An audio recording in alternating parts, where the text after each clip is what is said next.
Hello po mga kapatid, magandang araw po sa inyong lahat dyan. Meron na naman po tayong titingnan po na conversion story ng isang kapatid sa paniniwala na Seventh-day Adventist.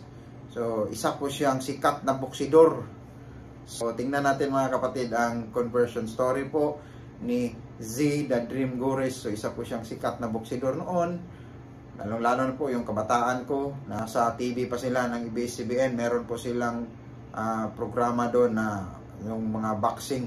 Ang pamagat noon ay parang kamao yata. So ngayon po, isa na po siyang ganap na Seventh-day Adventist.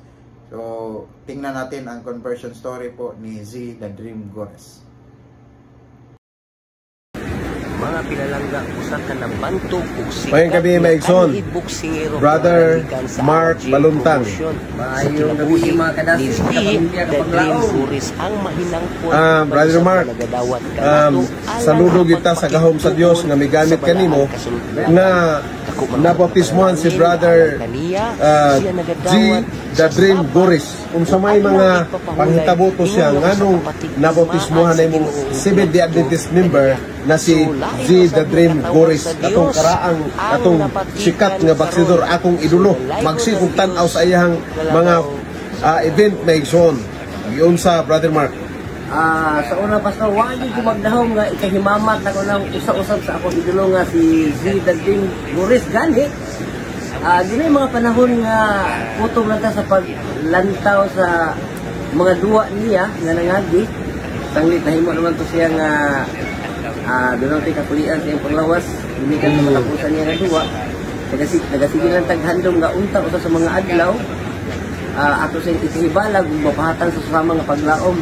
Apan gidungog kay usab sa Ginoo pastor. Ato ang handom nga ang usa ka the Dream Z Gores nga naghatag man usab og dungog sa Pilipinas sa natal sa pagpamuksing. Ato nga nahibalag o napahatan sa paglaom sumala sa handom nga ato usab nga giampo sa Ginoo. Moto nga amo siya nga na-met o doon na tayo Bible student nga nagpaila niya nga ni kanato ug maingon man usab nga sa diha nga ato sa giduaw mainiton siyang nagadawat kanato ingon nga magapahat og Bible study sa iyahan. So, gikan didto nahimo ang pagpatigtuon kang the dream niya sa way duha-duha mga pinangga. Decide gid siya. Wa gid siya maglangay pastor ilabi lang doon na naman gud siya ay background gikan siya sa born again. So gamay na lang kay ang mga kulang.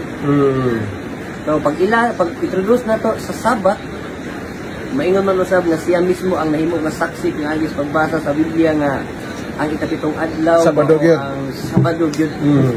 Nga gisgutan diya sa kasulatan. So way duha-duha siya ni hangyo nga mo sanong sa mong bautismo gani. Nahitabo gid ang pagbautismo mga pinalangga o si Pastor Clyde Putot sa Moy na bautismo. Initiate sa mga baptism rites. Kag Z the Dream Gores pinalangga. So Amen mga higsoon. So napakaganda po ng story po ni Z the Dream Gores. Meron pong kapatid natin na ginamit ng Panginoon para mapaabot po ang mensahe po ng pag-ibig ng Panginoon. Lalong-lalo na po yung mga tao po ng mga sikat, yung mga boksidor, yung mga artista. Hindi po yan maabot sa mensahe kung hindi po sa tulong at gabay po ng ating Panginoon. So meron po mga tao na gagamitin ng Panginoon natin para po mabalik sa paanan po ng Panginoong Diyos ang isang tao. So napakaganda po ng story ni Z the Dream Gores, isa pong boksidor na naging Seventh-day Adventist. So na Bible studyhan at in-endorse po ng ating kapatid yung tungkol sa Sabat at tinanggap po niya ang doktrina po ng Sabat. So yan lang po mga kapatid. Please don't forget to like, share, and subscribe po sa ating YouTube channel para po ma-notify kayo pag may video tayong i-upload. Maraming salamat. Bye-bye.